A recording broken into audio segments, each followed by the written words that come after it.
Our teacher asked what my favorite animal was, and I said, fried chicken. She said I wasn't funny, but she couldn't have been right because everyone else laughed. My parents told me to always tell the truth. I did. Fried chicken is my favorite animal. I told my dad what happened, and he said my teacher was probably a member of PETA. He said they love animals. Very much. I do too, especially chicken, pork, and beef. Anyway, my teacher sent me to the principal's office. I told him what happened, and he laughed too. Then he told me not to do it again. The next day in class, my teacher asked me what my favorite live animal was. I told her it was chicken. She asked me why, so I told her it was because you could make them into fried chicken. She sent me back to the principal's office. He laughed and told me not to do it again. I don't understand. My parents taught me to be honest, but my teacher doesn't like it when I am. Today, my teacher asked me to tell her what famous person I admired most. I told her, Colonel Sanders. KFC fonder, guess where I am now? A boy with a monkey on his shoulder was walking down the road when he passed a policeman who said, "Now, young lad, I think you had better take that monkey to the zoo." The next day, the boy was walking down the road with the monkey on his shoulder again when he passed the same policeman. The policeman said, "Hey there, I thought I told you to take that money to the zoo." The boy answered, "I did. Today I'm taking him to the cinema." A couple of old guys were golfing when one mentioned that he was going to go to Dr. Smith for a new set of dentures in the morning. His elderly buddy remarked that he, too, had gone to the very same dentist 2 years before. "Is that so?" asked the first old guy. "Did he do a good job?" The second oldster replied, "Well, I was on the golf course yesterday when a guy on the next fairway hooked a shot. The ball must have been going at least 200 miles per hour when it smacked me right in the testicles." The first old guy was confused and asked, "What the hell does that have to do with your dentures?" "It was the first time in 2 years my teeth didn't hurt." A group of 4-year-olds were trying hard to get used to school. The biggest challenge? The teacher insisted on no baby talk. "You need to use big people words," she reminded them. "John, what did you do over the weekend?" "I went to visit my grandma." "No, you went to visit your grandmother. Use big people words." Then she asked Mitchell, "I took a ride on a choo-choo." "No, you took a ride on a train. Use big people words." Then she asked Johnny. "I read a book," he said. "That's wonderful. What book did you read?" Johnny thought very hard, puffed out his chest, and proudly said, "Winnie the Shit." A husband and wife were celebrating their 50th anniversary. Their 3 successful children all agreed to join them for a special Sunday dinner. "Happy anniversary, Mom and Dad," exclaimed the eldest son, a surgeon. "Sorry I'm late. I had an emergency at the hospital and couldn't get a gift." "Not to worry," the father replied. "The important thing is that we're all together today." Son number 2, a lawyer, arrived next. "You and Mom look great, Dad," he said. "I just flew in from Los Angeles between depositions and didn't have time to shop for a gift." "It's okay," the father reassured him. "We're just glad you made it." The daughter, a marketing executive, arrived last. "Hello and happy anniversary.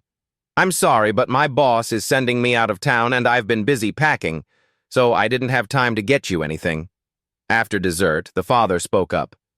"There's something your mother and I have wanted to tell you for a long time. You see, we were very poor. Despite this, we managed to send each of you to college. Throughout the years, we knew we loved each other deeply, but we never found the time to actually get married." The 3 children gasped and exclaimed, "You mean we're bastards?" "Yep," the father said with a grin, "and cheap ones, too." "Last night, my friends and I went to a ladies' night club. One of the girls wanted to show off, so she pulled out a $10 bill. When the dancer came over, she licked the $10 and stuck it to his butt cheek. Not to be outdone, another friend pulls out a 20, calls him back, licks it, and sticks it to his other cheek. Then my third friend whips out a $50. By now, I'm getting nervous, but thankfully she just stuck it to the same cheek again. My relief was short-lived. The dancer suddenly races over to me, and now all eyes are on me. He's egging me on to top the $50. My brain was spinning. What could I do? Then the woman in me took over. I pulled out my ATM card, swiped it down the crack, grabbed the $80, and walked out. A sweet grandmother telephoned the hospital. She timidly asked, "Is it possible to speak to someone who can tell me how a patient is doing?" The operator said, "I'll be glad to help, dear. What's the name and room number?" The grandmother, in her weak, tremulous voice, said, "Norma Findley, room 302. The operator replied, "Let me place you on hold while I check with her nurse." After a few minutes, the operator returned to the phone and said, "Oh, I have good news. Her nurse just told me that Norma is doing very well. Her blood pressure is fine. Her blood work just came back as normal, and her physician, Dr. Cohen, has scheduled her to be discharged on Tuesday." The grandmother said, "Thank you. That's wonderful. I was so worried. God bless you for the good news." The operator replied, "You're more than welcome." "Is Norma your relation?" The grandmother said, "No, I'm Norma Findley in 302. No one tells me anything." A rancher was minding his own business when an FBI agent came up to him and said, "We got a tip that you may be growing illegal drugs on the premises. Do you mind if I take a look around?" The old rancher replies, "That's fine. You shouldn't go over there, though." As he points at one of his fields, the FBI agent snaps at him, "I'm a federal agent. I can go wherever I want." With this, he pulls out his badge and shoves it into the rancher's face. The rancher shrugs this off and continues with his daily farm chores. About 15 minutes later, he hears a loud, ungodly scream from the field he pointed out earlier. Suddenly, he sees the FBI agent sprinting toward him with a massive, angry bull hot on his heels. The rancher rushes to the fence and yells, "Your badge! Show him your badge!" A young guy at the gas station sees an old Harley rider polishing his bike. "Sir," he says, "what's the secret to keeping your bike running all these years?" The grumpy old rider replies, "Two things: regular oil changes and never letting your wife hear a noise." The kid asks, "Why?" The rider smirks, "Because I hear a noise means you're buying a brand new bike and a new kitchen."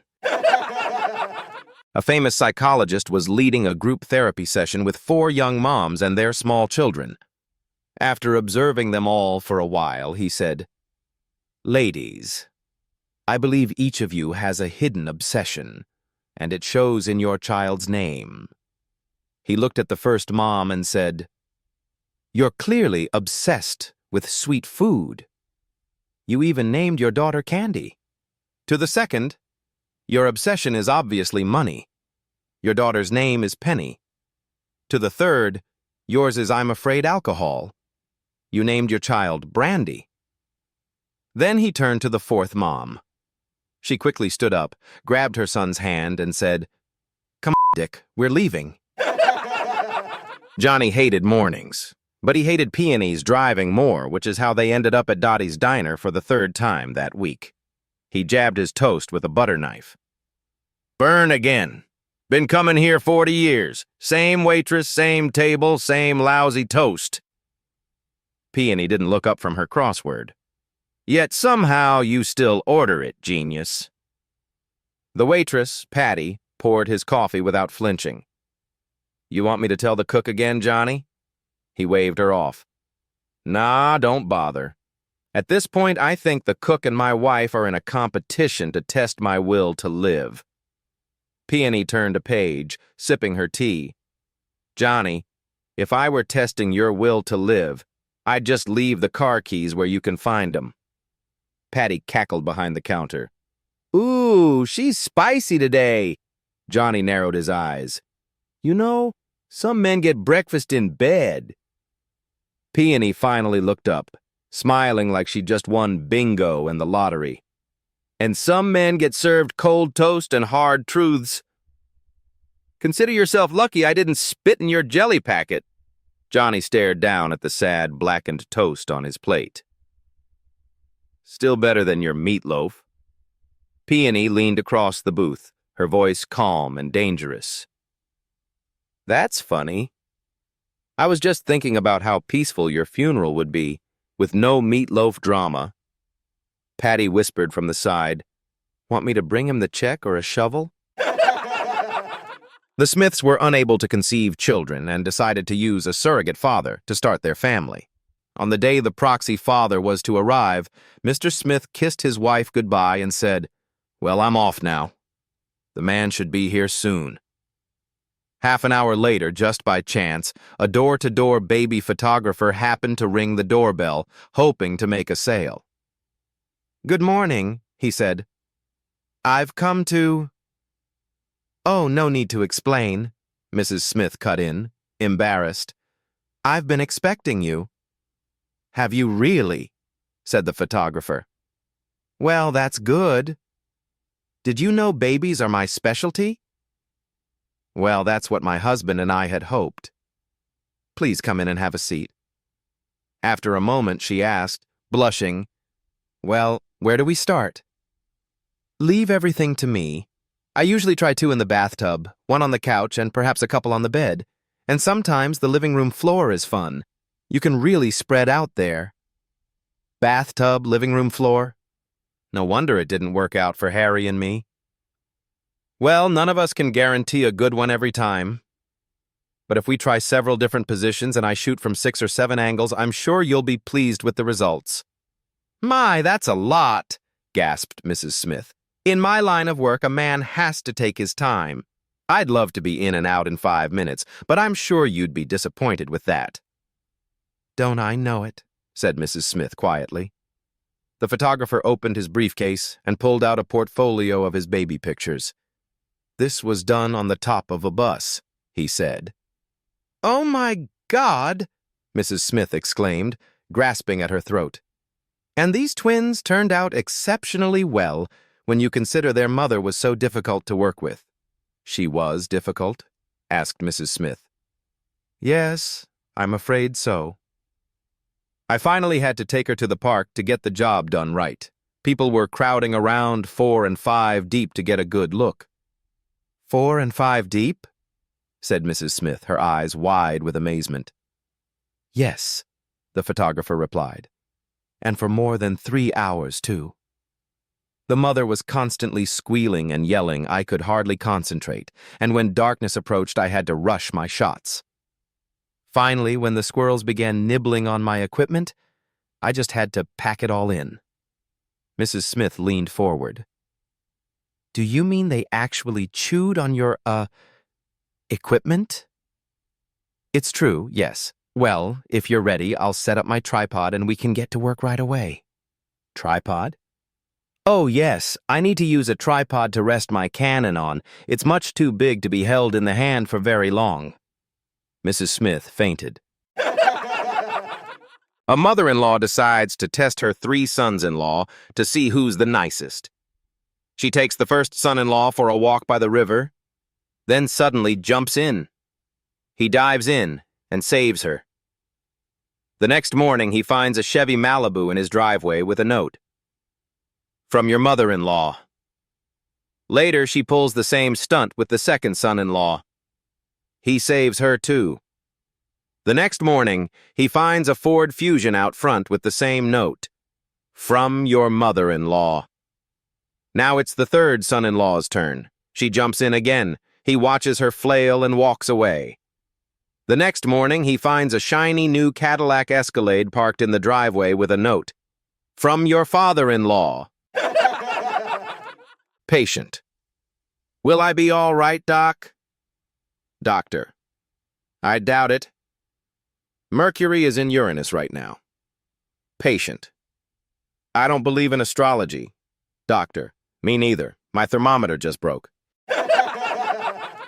A blonde got tired of all the blonde jokes.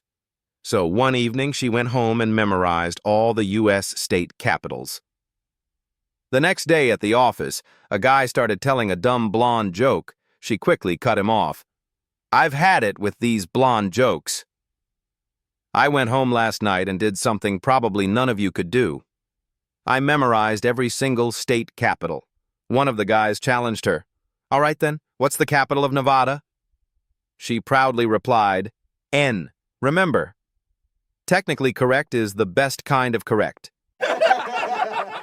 Deaf couple get married, and during the first week of marriage, they find that they are unable to communicate in the bedroom when they turn off the lights, because they can't see each other using sign language. After several nights of fumbling around and misunderstandings, the wife proposes a solution. "Honey," she signs, "why don't we agree on some simple signals? For instance, at night, if you want to have sex with me, reach over and squeeze my left breast one time. If you don't want to have sex, reach over and squeeze my right breast one time."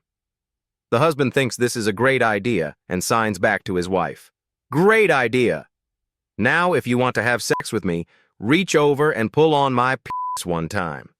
And if you don't want to have sex, reach over and pull on my penis 50 times. A blonde woman was driving along the highway, about 2 hours outside San Diego, when she saw a man waving her down. His truck was parked on the shoulder, clearly broken down. As she rolled down her window, the man approached and asked, "Are you headed to San Diego?" "Sure am," she replied. "Great. I don't need a ride for myself. I'll be stuck here fixing my truck for hours. But I've got 2 chimpanzees in the back, and they need to get to the San Diego Zoo. They're already stressed, and I don't want to keep them waiting. Could you take them for me? I'll pay you $200 for the trouble." The blonde thought for a moment and said, "Sure, I'd be happy to help." The man carefully loaded the chimpanzees into the back seat of her car, strapped them in with seatbelts, and handed her the cash. Off she went, heading toward the zoo. About 5 hours later, the man's truck was finally fixed, and he was driving through downtown San Diego when he spotted a scene that made his jaw drop. There was the blonde, walking down the street hand in hand with the 2 chimps. A huge crowd had gathered, laughing and snapping photos. He slammed on the brakes, jumped out of his truck, and ran over to her. "What are you doing?" he yelled. "I gave you $200 to take those chimpanzees to the zoo." "I did," she said, smiling. "But we had money left over, so now we're going to SeaWorld." A guy walks into a bar and tells the bartender, "If I show you a wild trick, will you give me a free drink?" The bartender shrugs. "Sure, why not?" The guy reaches into his pocket and pulls out a tiny rat. Then out of the other pocket, he pulls a teeny-tiny piano. The rat stretches, cracks his knuckles, and starts playing the blues like a rodent Ray Charles. Stunned, the bartender pours him a free drink. After finishing it, the guy says, "Now, if I show you an even better trick, do I drink free all night?" "Buddy, if you can top that, you're drinking on me till closing," the bartender replies. The man pulls the rat and piano out again, and this time reaches into his coat and pulls out a small bullfrog. The frog clears his throat and starts belting out soulful blues lyrics. The rat's playing, the frog's singing. The bar is dead silent in awe. Suddenly, a man rushes up and says, "I'll give you $10,000 for that frog!" The guy says, "Nope, not for sale. $25,000. Nope. $50,000. Cash. Deal." The bartender's jaw drops. "Are you crazy?" "That frog was a gold mine. Why'd you sell him?" The man smirks and says, "Relax. The frog can't sing. The rat's a ventriloquist." It was Saturday night, and the preacher still hadn't come up with a sermon for Sunday morning. Around 9 p.m., he finally turned to his wife and said, "I've got it. Tomorrow I'm preaching about horseback riding." She raised an eyebrow. "Horseback riding? Don't be ridiculous. You can't preach about that. Well, he shrugged, I've covered just about every other topic I can think of, so this will have to do. The next morning, as they drove to church, his wife shook her head. I still can't believe you're going through with this. If you're really going to preach about horseback riding, I'm just going to stay in the car. Suit yourself, he said, and she did just that. But as he stepped into the pulpit, inspiration struck, and instead of preaching about horseback riding, he delivered a fiery sermon on sex, one that had the entire congregation hanging on his every word. After the service, as people exited the church, a few members noticed his wife still sitting in the car and walked over. You missed it, one of them said. That was the best sermon your husband has ever given. She scoffed. Oh, please. What does he know about it? He talks a big game, but he's only tried it twice, once before we were married and once after. And both times he fell off. A frustrated wife goes to the doctor. Doctor, you have to help me. I've been married 30 years to my husband and I feel he's lost all interest in me. You know, physically speaking, he barely looks at me, let alone have sex with me. Oh, I really miss the good old times where we had wonderful sex multiple times a week. There must be something you can do to help me. Well, it's not very ethical, but there's this experimental drug we need to test. The doctor takes a vial from a drawer. This is a very potent aphrodisiac. Just one drop in a glass of water is enough to awaken the libido of a dying man. When you feel it's a special night and you want to have sex with your husband, try and pour one drop in his glass, and I can guarantee that you will see a new life in him. Oh, thank you, doctor. Thank you so much. Tomorrow it's our anniversary. What better night to try it out? 2 days pass. The morning after the fated night, the woman goes back to the doctor. She appears disheveled, barely being able to walk. What happened? Asks the doctor, visibly worried. Oh, doctor, I feel so sad. Yesterday, while we were having dinner, I waited for him to go to the toilet and, as you suggested, I hastily poured one drop of the drug in his water glass. But then I thought, what if this is not enough? It's been a long time since he's shown any passion towards me. So I poured another drop. Wait, 2 drops? But it's dangerous. We don't know what can happen if more than 1 drop is used. But then I felt so insecure. What if he doesn't like my body anymore? Is 2 drops really enough? I panicked, and I emptied the whole vial in the glass of water. He came back from the toilet, sat down and took a good sip from the glass. He froze, eyes wide. The glass fell from his hand. He stared at me like a predator stares at its prey. Then it happened.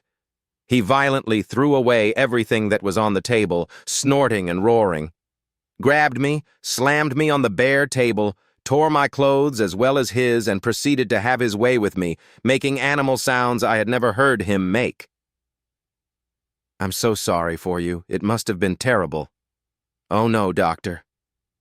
It was the best sex I've ever had in 30 years of marriage. I orgasmed multiple times in a matter of minutes. I saw a rough, untamed side of my husband that I thought didn't exist. Wait, you enjoyed it?